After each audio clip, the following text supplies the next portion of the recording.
Alléluia. Hébreux, chapitre 10, verset 36. Merci à l'apôtre Cécé pour la passe qui a été faite ce matin. À chaque fois que je me tiens devant, je ne prends pas cela comme un privilège, mais comme une responsabilité.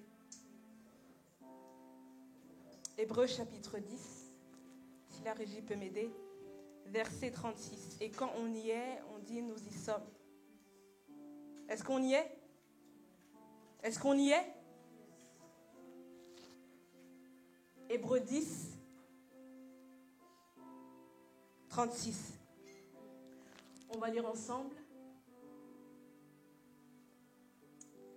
Merci Seigneur. Nous allons lire ensemble, 1, 2, 3. Car vous avez besoin... Non, j'ai dit on va lire ensemble. J'aimerais entendre des voix, des esprits avec moi ce matin. 1, 2, 3. Car vous avez besoin de persévérance, afin qu'après avoir accompli la volonté de Dieu, vous obteniez ce qui vous est promis. J'aimerais qu'on puisse lire une deuxième fois.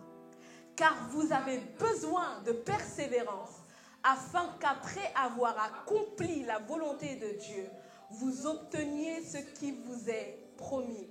Parole du Seigneur. Amen. Tu as raison d'acclamer. Car vous avez besoin de persévérance, afin qu'après avoir accompli la volonté de Dieu, vous obteniez ce qui vous est promis. Le premier point que j'aimerais partager avec vous ce matin, c'est qu'on soumet à des personnes qui seront exposées à un long moment d'attente. Dis à ton voisin, ça sera long. Deuxième point, on soumet la persévérance à des personnes qui seront exposées aux difficultés. Dis avec moi, ça sera dur. Ça sera dur. Souvent, on court après les promesses, on court après ce que Dieu a dit pour nous. Mais nous ne sommes pas capables de faire face à ces deux points-ci. La durée et la complexité de ce chemin. La promesse, c'est vrai, oui. Ce que Dieu a dit, c'est vrai. Mais la Bible, connaissant que le chemin est long et difficile, alors l'auteur des Hébreux dira, car vous avez besoin de persévérance. Vous avez besoin de caractère. Ce qui a permis à Joseph d'aller jusqu'à la fin, ce n'est pas le financier, ce n'est pas la beauté, ce n'est pas son statut, mais c'est son caractère. Est-ce que quelqu'un peut dire avec moi caractère? Alléluia, caractère. L'auteur des Hébreux donne ici 3 phases.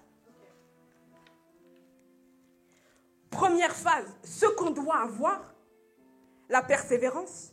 Deuxième phase, ce qu'on doit faire, c'est-à-dire accomplir la volonté de Dieu. Et troisième phase, ce qu'on obtient. C'est-à-dire que pour obtenir, il faut avoir et faire. Beaucoup veulent obtenir. Beaucoup veulent entrer dans la maison de Pharaon sans pour autant avoir reçu ou encore avoir pris quelque chose chez le Seigneur. Avoir accompli quelque chose pour pouvoir entrer dans ce qu'on appelle obtenir. Avoir plus faire est égal obtenir. Est-ce que quelqu'un peut dire avec moi, avoir plus faire est égal obtenir? Je ne peux pas aspirer à obtenir si je n'ai pas eu et je n'ai pas fait. Je ne peux pas aspirer à obtenir si j'ai seulement reçu et je n'ai pas fait quelque chose. Beaucoup veulent l'obtenir juste en recevant. Ou encore beaucoup veulent obtenir tout simplement en s'asseyant sur ce que Dieu nous donne. Mais très peu entrent dans le faire. vous avez besoin de la persévérance. C'est ce dont j'ai besoin. Mais à côté de ça, il faille que j'entre en action pour entrer en possession de ce que Dieu a prévu pour moi. Nous voulons obtenir, nous sommes en novembre 2022. Mais j'aimerais qu'on puisse faire un bilan ce matin. Au-delà d'avoir la persévérance, qu'est-ce que nous avons accompli? Quelles actions nous avons posées? Comment nous avons fait? Parce que c'est vrai, j'ai le caractère. Mais le caractère ne me sert à rien si je ne fais rien avec le caractère. Le caractère ne me sert à rien si je n'utilise pas ce caractère pour pouvoir poser des actions. Avoir plus faire est égal obtenir. J'aime ce que la Bible dit. Car vous avez besoin de persévérance. La Bible est en train de donner un outil dont tout le monde a besoin. Mais par la suite, ma Bible me dit, afin qu'après avoir accompli la volonté de Dieu. Mais je fais partie de ceux qui croient que la volonté de Dieu est propre à chacun. La volonté de Dieu pour la vie de Joseph n'est pas la volonté de Dieu pour la vie de Jacob. Et certaines fois, nous voulons entrer dans l'obtenir en nous appropriant la volonté de Dieu, mais pour la vie de l'autre. Certaines fois, nous ne touchons pas à ce que Dieu a prévu pour nous. Tout simplement parce que nous n'entrons pas dans la volonté de Dieu pour nous. Je me suis posé la question, si Joseph avait pris la décision de coller sur sa vie la volonté de Dieu de Jacob, allait-il entrer dans la fin? Allait-il pouvoir toucher ce que Dieu avait prévu pour lui? Certaines fois, nous passons à côté de ce que Dieu a prévu pour nous. Tout simplement parce que nous prenons la volonté de Dieu pour la vie de Joseph et nous la mettons sur nos vies. Mais la volonté de Dieu pour la vie de Joseph n'est pas la volonté de Dieu pour ma vie. Ce que Jacob a vécu, ce n'est pas ce que je vais vivre. Ce que Jacob a vécu, ce n'est pas ce que moi je vais vivre, Joseph. Certaines fois, nous échappons à la fin. Nous échappons au salut. Nous passons à côté de ce que Dieu a prévu pour nous. Tout simplement parce que nous nous approprions la volonté de Dieu pour la vie de l'autre. La volonté de Dieu pour la vie de Samson est qu'il ne coupe pas ses cheveux. Mais la volonté de Dieu pour David est qu'il soit oublié dans la forêt. Si toi maintenant tu es Samson et tu te dis que moi, la volonté de Dieu pour ma vie est aussi que je reste caché dans la forêt, alors jamais je vais obtenir. La volonté de Dieu est propre à chacun. La volonté de Dieu pour la vie d'Olive n'est pas la volonté de Dieu pour ma vie. Si je veux obtenir ce que Dieu a prévu pour moi, je dois accepter de pouvoir dissocier. Je dois accepter de pouvoir discerner. Qu'est-ce que Dieu veut pour moi? Quel est le plan de Dieu pour ma vie? Je ne me réfère pas à ce que Jacob a vécu. Je ne m'approprie pas de ce que Joseph a vécu. Mais qu'est-ce que Dieu veut pour moi? Je veux obtenir, mais qu'est-ce que Dieu veut pour moi? Je veux toucher, mais qu'est-ce que Dieu veut pour moi? Tant que nous n'avons pas encore compris ce que Dieu attend de nous dans cette année 2022, nous passerons à côté de ce qu'il veut nous faire obtenir. Obtenir, c'est connaître. Obtenir, c'est comprendre ce que Dieu veut. Obtenir, c'est saisir la pensée de Dieu pour nous. Obtenir, c'est entrer dans le secret de Dieu pour comprendre. Dieu veut de moi. Joseph ne pouvait pas jouer son rôle s'il n'avait pas compris ce que Dieu voulait pour lui. S'il s'était approprié la destinée de Jacob, il allait peut-être terminer en prison. Mais j'aimerais prier pour la vie de quelqu'un ce soir, que tu ne puisses pas terminer en prison, mais que tu puisses saisir qu'est-ce que Dieu veut pour toi afin d'entrer dans ta fin. Parce que la fin, c'est la fin. Est-ce que quelqu'un peut dire avec moi la fin? C'est la fin. La Bible déclare, afin qu'après avoir accompli la volonté de Dieu. La Bible ne dit pas après avoir accompli ce qui émane de ta sagesse. La Bible est claire. La Bible ne dit pas après avoir accompli ce qui émane de ton intelligence, ce qui émane de tes études. Ici, la Bible fait un appel à la mort. Là, ici, la Bible fait un appel à la mort. C'est-à-dire que tu ne fais pas ce que toi tu as prévu, mais tu fais ce que le ciel a prévu. Tu marches comme un aveugle. Tu marches comme quelqu'un à qui on a troué les yeux. Afin qu'après avoir accompli la volonté de Dieu,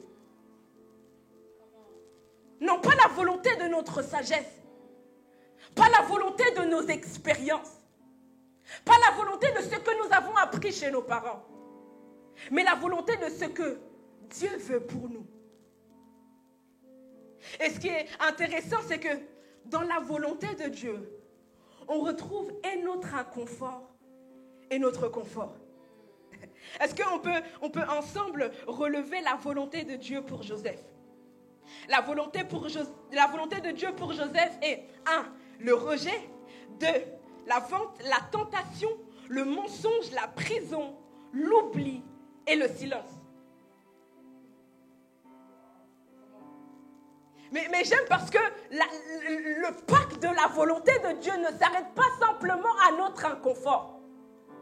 Après que nous ayons traversé toutes ces choses, le Seigneur est en train de viser notre confort. En d'autres termes, notre confort puise sa force dans notre inconfort. Celui qui n'est pas prêt à payer le prix de son confort n'est pas prêt à entrer dans la fin de Dieu pour sa vie. Tu veux obtenir, tu dois accepter d'être inconfort. C'est vrai, parfois c'est compliqué de pouvoir réaliser ces choses.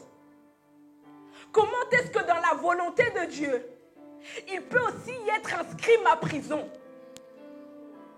Comment dans la volonté de Dieu, il peut aussi y être inscrit ma maladie? Comment dans la volonté de Dieu, il peut aussi y être inscrit mon rejet? Comment dans la volonté de Dieu, il peut aussi y être inscrit mon célibat? Dieu est en train de pouvoir construire ton confort. Pendant que Joseph était en train de traverser son inconfort, pendant que Joseph était en train de traverser sa prison, pendant que Joseph était en train de traverser le désert, il ne savait pas que Dieu était en train de construire son confort. Pendant que tu es en train de traverser ton inconfort, je viens déclarer pour ta vie que Dieu est en train en fait de donner une forme à ton confort. Il est en train de planifier ton confort. Il est en train de pouvoir donner une structure idéale à ton confort. Pendant que tu es en train de dire que c'est compliqué, pendant que tu es en train de dire que c'est fini, j'aimerais te dire que dans la volonté de Dieu, il y a aussi ta prison. Mais il n'y a pas simplement la prison. Dans la volonté de Dieu, il y a aussi l'élévation. Dans la volonté de Dieu, il y a aussi ta gloire. Dans la volonté de Dieu, il y a aussi ta guérison. Dans notre volonté, souvent, on maximise beaucoup notre confort. Seigneur, je veux être en bonne santé. Seigneur, je ne veux pas connaître le problème. Seigneur, épargne-moi de ça. Mais il est possible que dans la volonté de Dieu, ta prison y soit inscrite. Non pas parce que Dieu veut te détruire. Non pas parce que Dieu veut te faire passer inaperçu sur la terre des hommes. Il est en train de modeler ce que tu seras demain. J'aime ce passage qui dit, car celui qui a commencé en vous cette bonne œuvre, il n'y a pas cette bonne œuvre. Mais comment se fait-il, Seigneur, que cette bonne œuvre soit la prison? Comment se fait-il que cette bonne œuvre soit la maladie? Comment se fait-il que cette bonne œuvre, soit le rejet. Ah, j'aimerais dire à quelqu'un ce matin que la bonne œuvre de Dieu peut être définie par ton rejet. Ah, la bonne œuvre de Dieu peut être définie par le fait qu'on ne t'aime pas. Par le fait qu'on marche sur ton nom. Par le fait que lorsqu'on te regarde, on dit mais qu'est-ce que tu peux accomplir? Toi, Joseph, nous allons nous prosterner devant toi. Il est possible que la bonne œuvre de Dieu débute par du sang,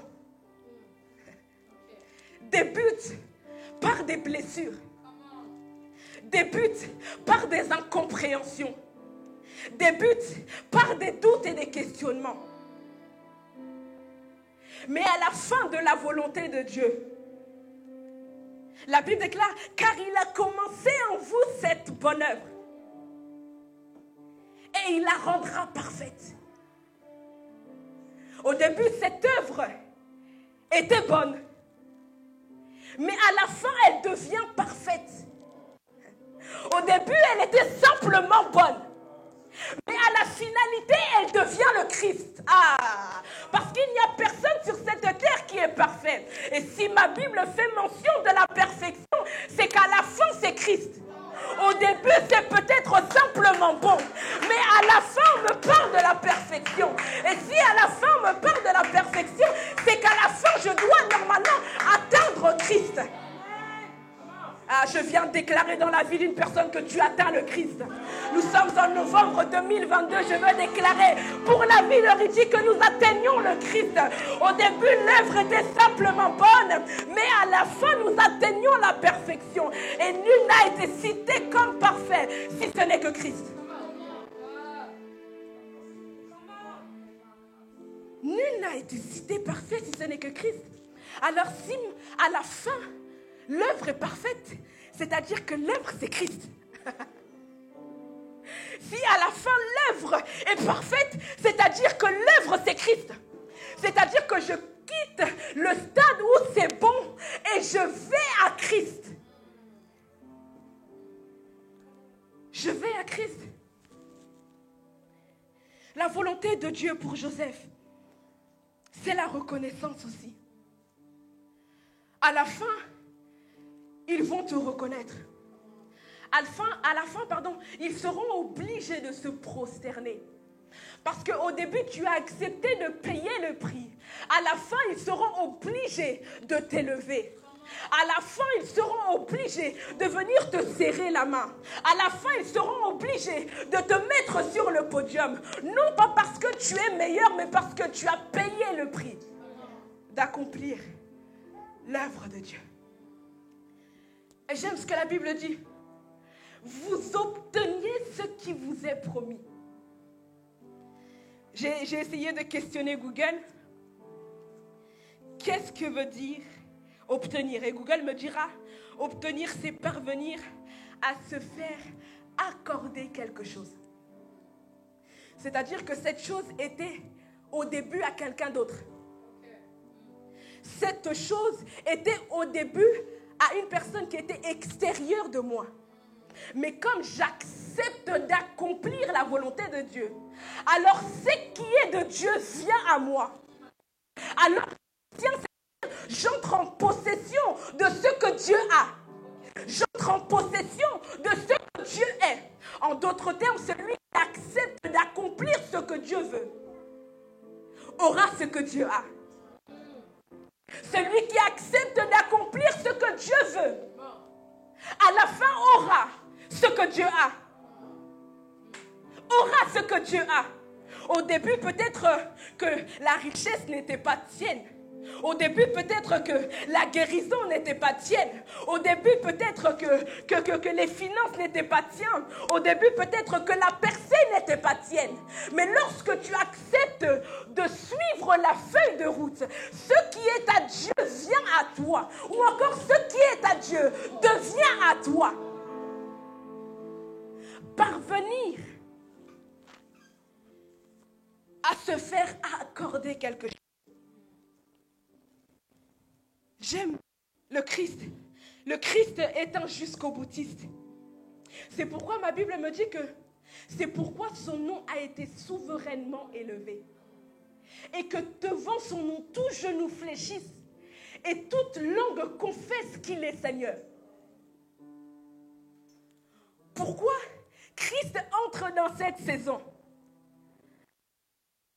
C'est aller jusqu'au bout. Allons jusqu'au bout de ce que Dieu veut pour nous. Ce qui était caché quelque part dans les cieux tombe sur notre vie. À ce moment précis, le Christ reçoit élévation.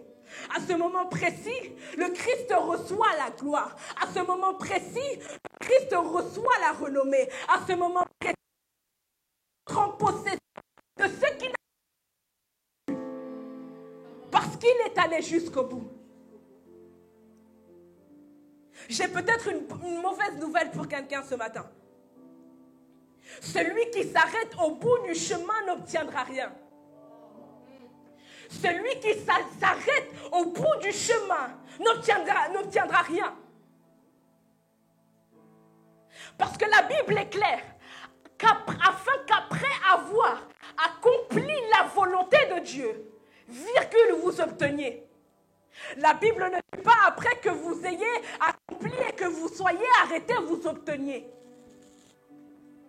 Celui qui va jusqu'au bout recevra ce que Dieu est. Est-ce qu'il y a quelqu'un qui veut recevoir ce que Dieu a? Est-ce qu'il y a quelqu'un qui veut toucher à ce que Dieu a? La feuille de route est là. Dieu accorde au Christ élévation, autorité.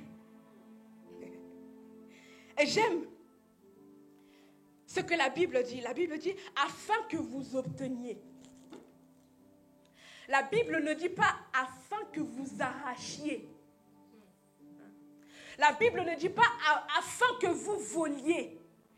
La Bible est claire, elle dit afin que vous obteniez. C'est comme si la Bible est en train de vouloir nous faire comprendre que à la fin, celui qui a accompli est normalement calme. À la fin, celui qui a accompli est normalement posé. Si tu vois quelqu'un à la fin en train d'être agité, c'est qu'il n'a rien accompli. Si tu vois quelqu'un à la fin être agité, c'est qu'il n'a pas posé le fondement. C'est aujourd'hui pour demain. C'est maintenant pour demain.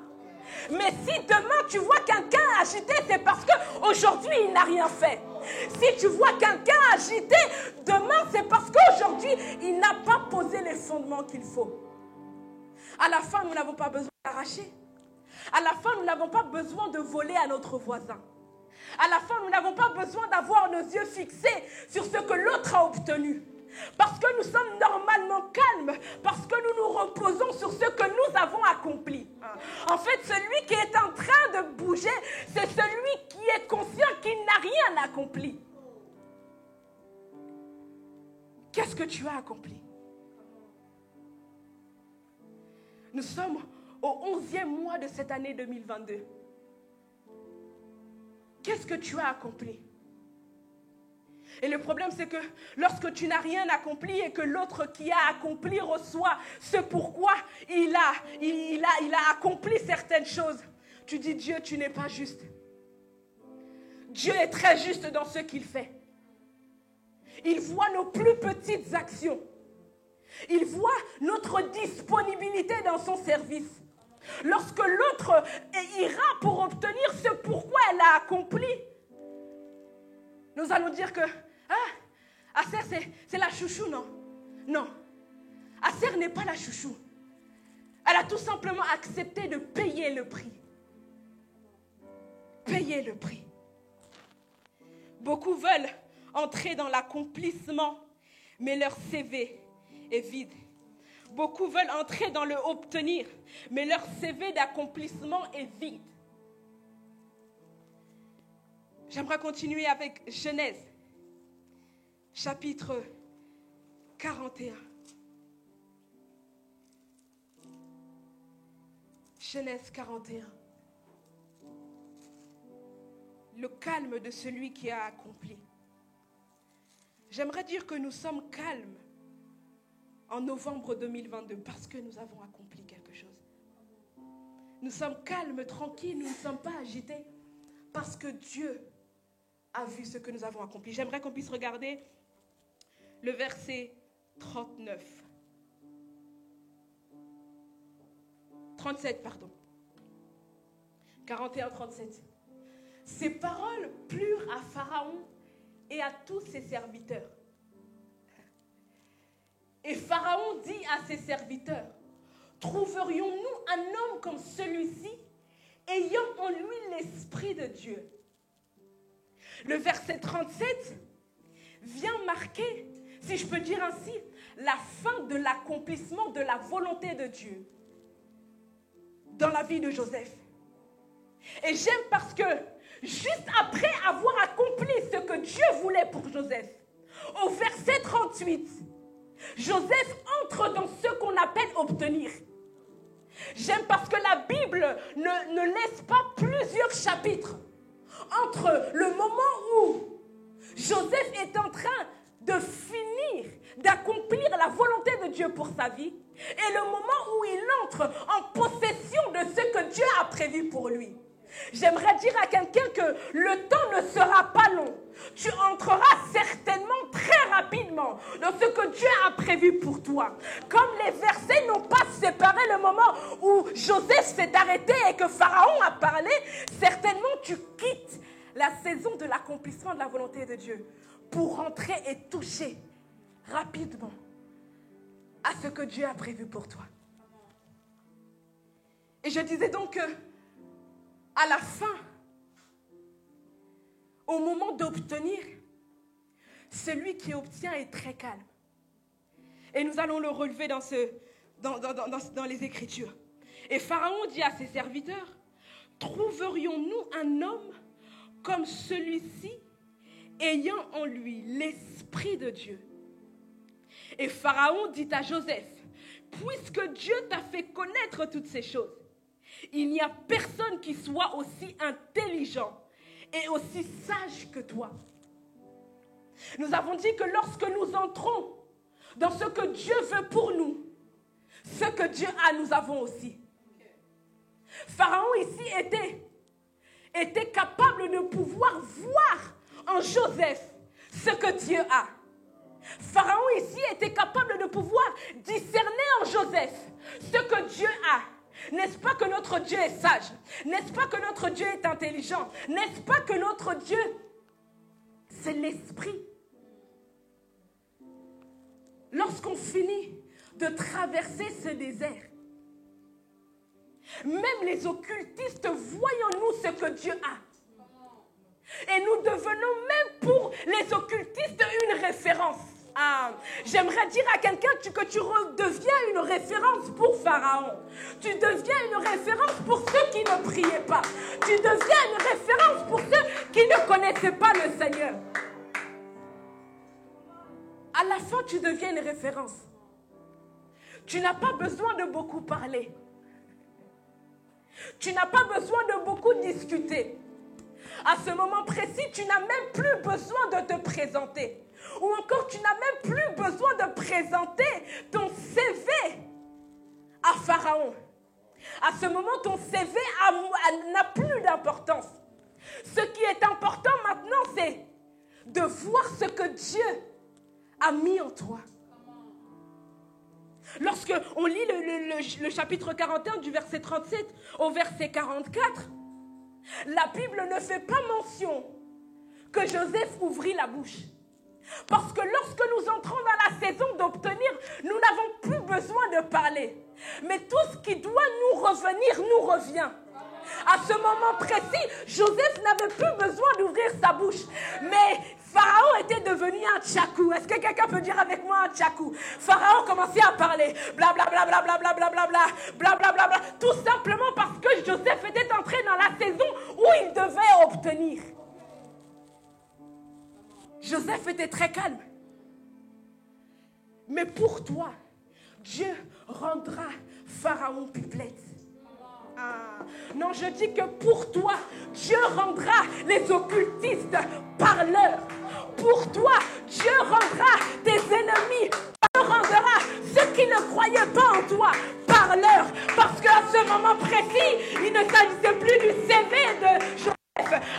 moment précis, il ne s'agissait plus de ce que Joseph était. Mais à ce moment précis, il s'agissait de la saison dans laquelle il était entré. Et il était entré dans une saison où il ne s'agissait plus de lui, mais il s'agissait maintenant d'obtenir. Et au moment d'obtenir, on est très calme. Est-ce que quelqu'un peut dire avec moi, nous sommes très calmes? La Bible déclare que c'est dans le calme, que c'est dans le calme et le silence que viendra. C'est-à-dire que celui qui crie, rien ne viendra à lui. Celui qui est agité, rien ne fera le déplacement jusqu'à lui. Si tu veux que l'anneau de Pharaon puisse arriver sur ton doigt, il faut que tu puisses accepter de te taire parce que maintenant, tu es dans la saison d'obtenir. C'est dans le calme et le silence que Pharaon viendra te donner son vêtement. C'est dans le calme et le silence que Pharaon viendra te donner son collier. C'est dans le calme et le silence que Pharaon viendra te donner le commandement de l'Égypte. C'est dans le calme. Joseph est très calme. Il a compris qu'à ce moment précis, il fallait laisser Pharaon parler. Parce que pour lui, c'était terminé. Avoir et faire dépend de nous. Mais obtenir dépend de Dieu. Nous avons dit qu'il fallait avoir et qu'il fallait faire. Ça, c'est notre devoir. Mais dans ce qui est d'obtenir, c'est Dieu. À ce moment précis, Dieu était en train de fléchir le cœur de Pharaon en faveur de Joseph. Joseph n'avait rien présenté. Mais à la fin, Dieu est en train de fléchir le cœur de Pharaon en notre faveur. Parce que nous ne volons pas. Parce que nous n'arrachons pas. Mais parce que nous obtenons. Nous obtenons quelque chose qui vient de Dieu. Dieu nous a dit, il y a quelques cultes de cela en arrière, qu'il nous donnait la chose. Je veux croire qu'en novembre 2022, nous sommes capables de comprendre qu'il nous donne la chose. La chose qui permet à ce que Pharaon puisse tourner ses yeux sur nous, puisse tourner son cœur sur nous. Pharaon était prêt à disqualifier tous les féticheurs qu'il connaissait. Tout simplement parce que Joseph était entré dans sa saison d'obtenir. Non, je déclare qu'ils seront tous disqualifiés parce que toi tu entres en jeu. Ils seront tous disqualifiés parce que toi tu entres en jeu. Ils seront tous disqualifiés parce que toi tu entres en jeu. Non, ils seront tous disqualifiés parce que nous sommes entrés en jeu. Nous sommes en train d'entrer en jeu. Nous sommes en train d'entrer en jeu. Et nous entrons en jeu pas pour ce qui est, mais pour ce qui a été. J'aime ce que l'apôtre m'a écrit en me soumettant ce passage. Il dit, la promesse a un maintenant et un après. Nous obtenons ce qui a été dit. Nous obtenons ce qui a été déclaré dans le passé. Et j'aime parce qu'à la fin, ce qui a été oublié, ce qui a été peut-être bafoué, ce qui a été peut-être négligé, est maintenant réactualisé. Je viens dire à quelqu'un ce matin que ta promesse est réactualisée. Ce que Dieu a dit pour toi est réactualisé. Parce que si la promesse a hier et à maintenant, c'est-à-dire qu'aujourd'hui, elle doit être réactualisée. La promesse de Dieu pour Ridi est réactualisée. Et je le déclare du haut de la chair que la promesse de Dieu pour Ridi est réactualisée. Et nous sommes en train d'entrer dans cette saison où nous n'avons plus besoin de nous présenter. expérimenté. Mais comme la promesse a un maintenant et un hier, c'est-à-dire qu'elle se réactualise. Et si il y avait des personnes qui étaient présentes pendant que Dieu était en train de donner la promesse hier et qui n'avaient pas cru, je prie qu'ils soient confondus. Je prie qu'ils soient confondus. Ceux qui étaient présents lorsque Dieu était en train de parler pour ta vie, mais qui étaient en train de te rire au nez, qu'ils puissent voir que Dieu est capable de réactualiser. Il prend ce qui était hier et l'emmène maintenant. Il prend ce qui était hier et il l'emmène tout de suite. Il prend ce qui était au passé et l'emmène au présent. Parce qu'il est le Dieu qui réactualise. J'aimerais te faire une mise à jour. Qu'est-ce que Dieu t'a dit en ce début d'année?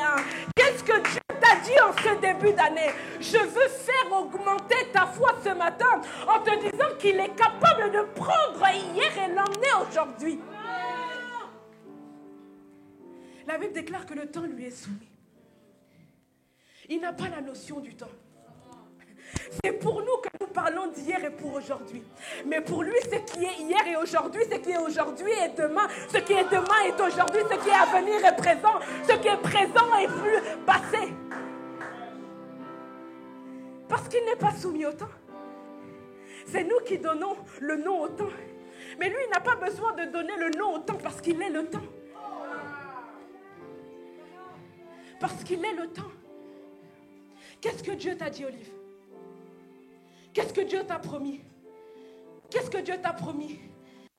Il t'a dit que tu devais guérir. Certainement, tu vas guérir. Il t'a dit que tu devais entrer en possession de ces papiers que tu cherches depuis des années. Je déclare que tu vas entrer en possession de ces... Qu'est-ce qu'il t'a dit au 1er janvier 2022 concernant ta destinée? Qu'est-ce qu'il t'a dit? La Bible déclare au verset 42. Pharaon ôta son anneau de la main et le mit dans la main de Joseph. Il le revêtit d'habits de fin de lin et lui mit un collier d'or au cou. Il le fit monter sur le char. Il le fit monter sur le char. La Bible ne dit pas que Joseph monta sur le char. Ma Bible à moi ne me dit pas que Joseph monta sur le char. Mais ma Bible à moi me dit que Pharaon le fit monter sur le char. À ce moment, celui qui est maître devient esclave et celui qui est esclave devient maître. Dieu est en train de bouger les choses en faveur de Ridian. Dieu est en train de bouleverser les rôles que nous étions en train de jouer au début d'année. Au début, c'était Pharaon le maître. Mais à la fin, Pharaon viendra se disposer comme étant l'esclave et il te permettra de monter sur le char.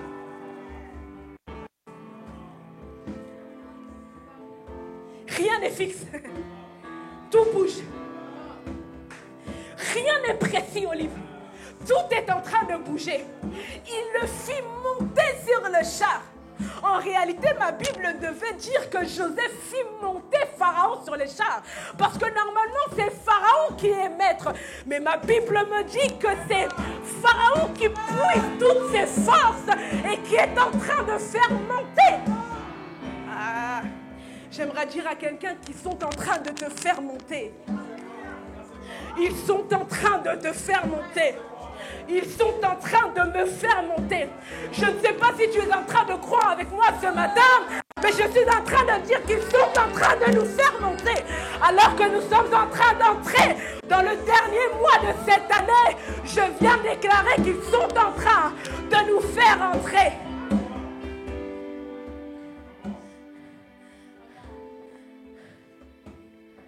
À la fin, c'était nous. Au début, c'était nous qui étions en train d'organiser les choses pour eux. Mais à la fin, Pharaon organise ta montée. Pharaon se dispose. Non, Je dis, Pharaon se dispose. Pharaon dispose tout un protocole pour toi. En réalité, monter sur un char n'est pas vraiment quelque chose de difficile pour un adulte. Mais comme Pharaon refuse que tu puisses te blesser, comme Pharaon refuse que tu aies même une fine égratignure, ils viendront faire le protocole de ta sécurité. Ils ne permettront plus que tu puisses te blesser. Hein.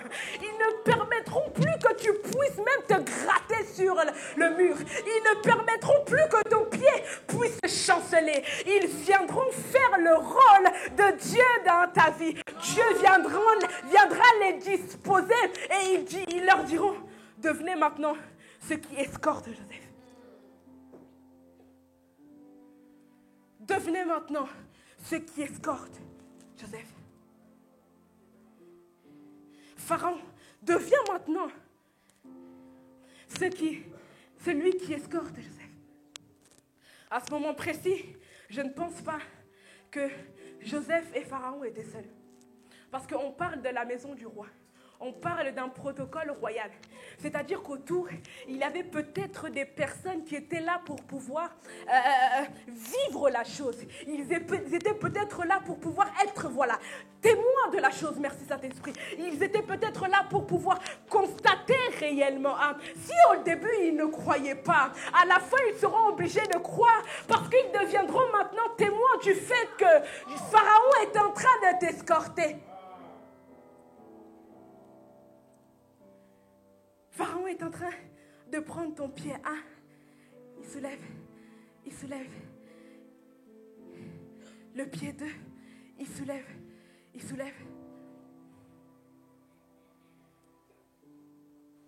Pharaon ôta son anneau de la main et le mit à la main de Joseph. Il est revêtu d'habits de fin lin, et lui mit un collier d'or au cou. Il le fit monter sur le char qui suivait le sien. Et l'on criait devant lui à genoux. C'est ainsi que Pharaon lui donna le commandement de tout le pays d'Égypte. C'est ainsi que Pharaon donna le commandement de tout le pays d'Égypte. J'aimerais dire à quelqu'un que dans la saison d'obtenir, tu n'obtiens pas 50% de la chose. Dans la saison d'obtenir, tu n'obtiens pas 70% de la chose.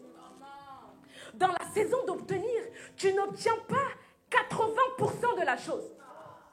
Tu n'obtiens même pas 99,9% de la chose. Ma Bible à moi est très claire. La Bible déclare que Pharaon lui donna le commandement du pays entier de l'Égypte. C'est-à-dire que lorsque tu entres dans ta saison d'obtenir, tu obtiens, mais tu obtiens à 100%. Hein. Tu obtiens, mais tu obtiens à 100%.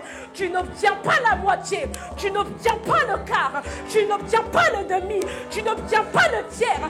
Mais ma Bible à moi dit que tu obtiens la totalité du pays d'Égypte.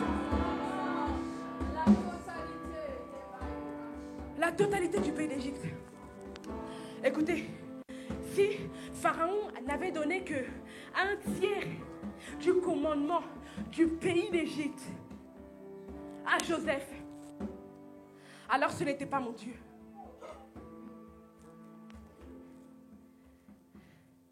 Si Joseph était entré en possession du commandement du pays d'Égypte à 50%, alors ce n'était pas mon Dieu. Mon Dieu à moi dit, dans Hébreux 10, 36, afin qu'après avoir accompli la volonté de Dieu, vous obteniez ce qui vous est promis. Attends-la, car elle s'accomplira. Certainement. 17 ans, attends-la. Continue de faire des efforts. Continue de poser des actes. Continue continue d'accomplir la volonté de Dieu, car elle s'accomplira. Et elle s'accomplira certainement. On ne parle pas ici de supposition. On ne parle pas ici de tâtonnement. Ma Bible est très claire. Ma Bible parle de certitude. Elle ne parle pas de quelque chose qui n'est pas précis. Elle ne parle pas de quelque chose qui est à moitié saisi, à moitié compris. Ma Bible à moi parle de certitude. Est-ce que quelqu'un peut dire avec moi, c'est sûr, je vais toucher à ma promesse. C'est certain, je veux toucher à ma promesse. Non, j'aimerais que tu puisses dire avec moi, même s'il ne croit pas, je vais toucher à ma promesse. J'aimerais que tu puisses déclarer avec moi, sous l'onction de l'apôtre, la fin, c'est la fin. Et la fin, j'obtiens. La fin, c'est la fin. Et la fin, j'obtiens. La fin, j'obtiens. La fin, je ne suis pas en train de tituber. La fin, je touche. La fin, je palpe. La fin, j'embrasse. Je ne m'arrête pas simplement à voir de mes yeux. Mais je suis capable de toucher le char de Pharaon comme ça. Au début, Joseph pouvait apercevoir le char de Pharaon de loin. Il pouvait voir de ses yeux. Mais dans la saison d'obtenir ce que tu voyais lointain, ou encore ce que tu voyais à des kilomètres de ta personne, tu peux maintenant le toucher. À la fin, Joseph est en capacité de pouvoir toucher le char de Pharaon. Au début, il pouvait tout simplement apercevoir, mais à la fin, il n'est plus question d'apercevoir. À la fin, il est maintenant question de pouvoir toucher le char. Nous touchons le char. Est-ce que tu peux toucher prophétiquement la chaise qu'il y a devant toi? Tu dis, je touche le char. Je touche le char. Peut-être que le char était au début de l'histoire très loin. Mais parce que j'ai accompli la volonté de Dieu. Alors je touche. Au début, peut-être que Joseph était en train d'admirer les bijoux de Pharaon. Mais à la fin, ce qui est à Pharaon devient à toi. Je dis à la fin, ce qui était à Pharaon devient à toi. Ce que tu étais en train d'observer de loin et admirer, tu es maintenant en train de le toucher. Tu étais en train d'observer la guérison dans la vie des autres. Maintenant, tu ne t'arrêtes plus à regarder la guérison dans la vie des autres. Maintenant, toi-même, tu es la guérison. Au début de l'histoire, tu étais simplement en train d'admirer le couple de l'autre.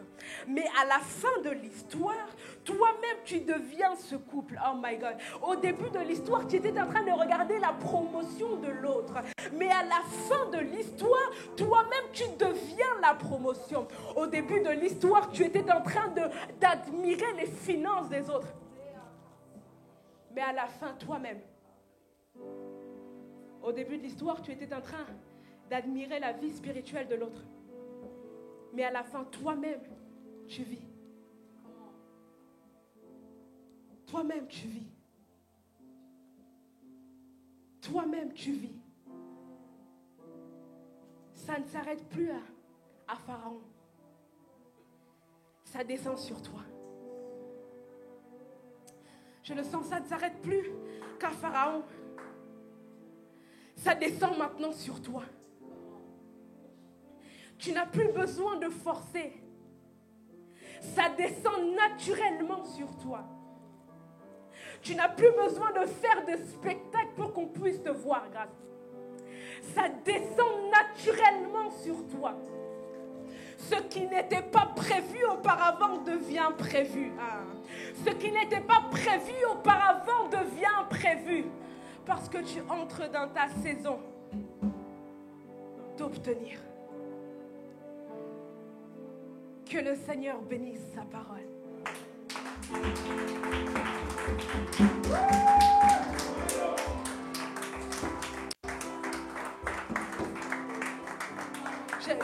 J'aimerais 30 secondes si...